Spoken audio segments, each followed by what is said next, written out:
Alrighty, this is going to be my update video / care video that was suggested by Zach Jonathan D, I believe. So the first thing we're going to talk about is housing. If you look at my enclosures, I have a 4x2x2, and if you're not sure exactly what those numbers mean when you see them, it just means from this side of the enclosure to this side of the enclosure is 4 feet long. The bottom to the top is 2 feet tall. The front glass to the back wall is 2 feet deep. So that's 4 feet by 2 feet by 2 feet. And excuse me, I do have a nosebleed right now, so you're gonna hear me sniffling a little bit. Most people suggest a 40-gallon breeder for hatchlings. Now hatchlings can be anywhere from 7 to 12 inches. Most people suggest you put them in a 40-gallon breeder. If they're hatchlings, they'll be fine in those for a few months, but eventually these tegus get 4+ feet if they are males. The females, I think, max out around 3.5, maybe sometimes larger. But this enclosure itself is 4 feet long, so I wouldn't even be able to keep this one through my tegu's adulthood. It's suggested that you have at least a 6 foot long by 3 feet high by 3 feet deep enclosure.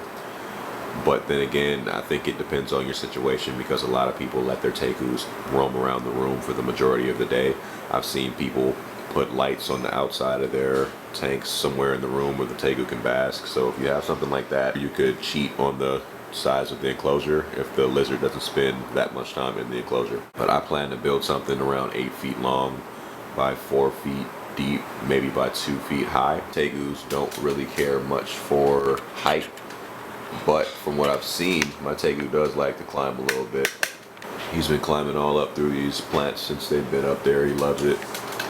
But they're not true arboreal lizards like a chameleon. And again, you're not going to be able to have these tegus in aquariums all their lives, so think about that before you even think about getting one, because you're going to have to eventually either buy a really large enclosure or build a really large enclosure.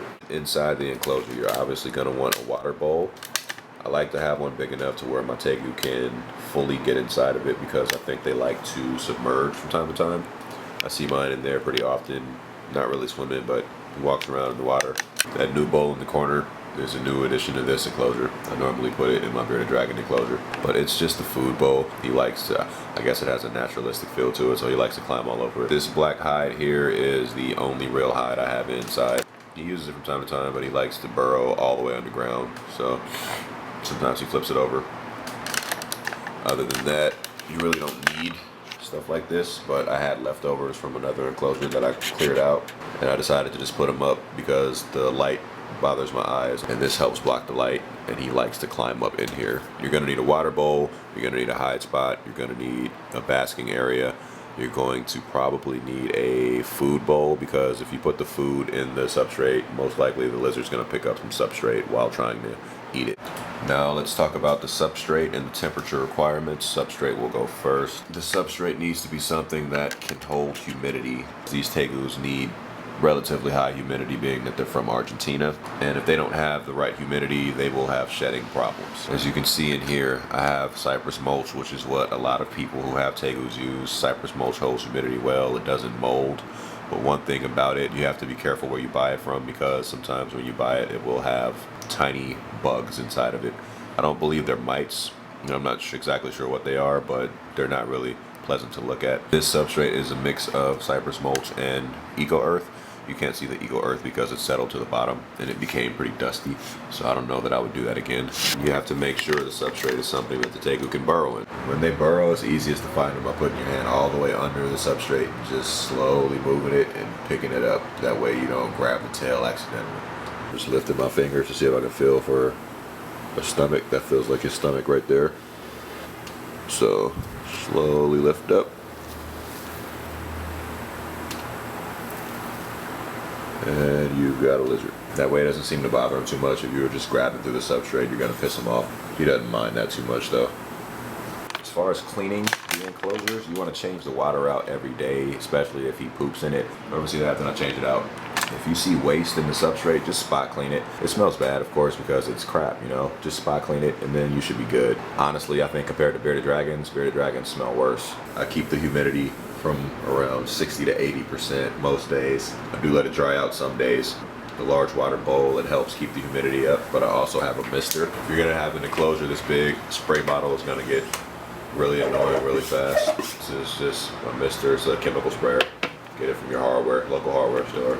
He doesn't really like to be sprayed much. I'm not sure about everybody else's, but I'll just spray the lizard, spray the entire enclosure. Spray the walls as well. Sometimes they'll drink droplets from the wall. Right now he's getting a little bit of a drink. He doesn't like being sprayed directly too much. It's not harmful to him though. I keep my basking spot around 110 degrees. It normally doesn't get much higher than that. Ambient temperature is anywhere from 90 to 100 degrees in the entire enclosure. I believe it gets down to 85 on that side sometimes, which is good because it shouldn't be too hot throughout the entire enclosure. They should be able to regulate. These temperatures can be accomplished through use of lights, obviously, and under tank heaters. I'm not using an under tank heater right now because this side gets pretty hot as it is already. As far as lighting, these reptiles do require full spectrum lighting. It means they need to be exposed to UVA as well as UVB rays. I could go more into that if you want me to. I'll do that in a separate video, but not right now. The best way for me to explain it is that these reptiles require light that more closely replicates the sun. Now you're not going to get anything obviously as strong as the sun, but this bulb is a power sun, 100 watt I believe, and it puts out UVA as well as UVB. You've seen other people who have one light that looks like this, one incandescent light fixture, and then they have a strip. It's a blue fluorescent tube.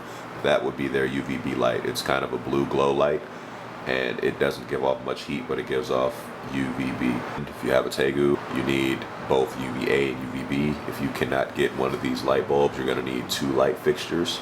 And if you are using one of these fluorescent strips, like a Repidemic 10.0 or 5.0, the lizard needs to be able to get at least 5 to 10 inches from the light to be able to absorb the rays effectively. If you're using a power sun, I think the distance is somewhere around 5 feet, so you don't have to worry about putting any kind of decoration so that the lizard can get closer to the light. The power suns have much greater distance. These guys can eat a lot of different food items. I think a lot of people tend to forget that they do eat fruit, so they are omnivores. As younger lizards, they obviously are going to need more protein. The hatchlings probably won't eat fruit at first. If you're lucky, you'll get it too. Like mine was eating grapes within 4 or 5 days of me having him. I offer him food every day. He does not eat every single day, but he is offered food every day. As hatchlings, you should try to feed them as much as possible because they need to grow. You're not going to be able to feed whole mice or whole prey items. There won't be any bones in the prey items you're feeding. Like pinky mice, they haven't even developed the full skeleton yet, and pretty much all it gets is fat from it. It doesn't get any calcium from bones. If you're not feeding whole prey items, meaning with the bones inside, you need to supplement the foods. I use RepCal. I have one with D3, one without D3, and I use Repidemic. I have this one with D3. So if I ever feed the calcium with D3, I don't feed this because you can give them too much D3.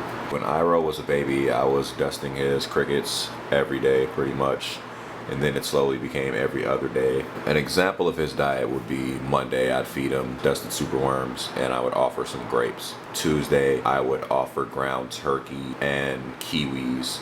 Wednesday, I would offer crickets and strawberries. Thursday, I would only offer fruit. Friday, I would only offer insects or pinky mice, something like that. You just have to change it up. You know, you don't want to keep feeding the same exact thing over and over and over, but you do want to have a staple feeder. So I have a bunch of superworms. I'm going to go down a quick list of things you can feed them.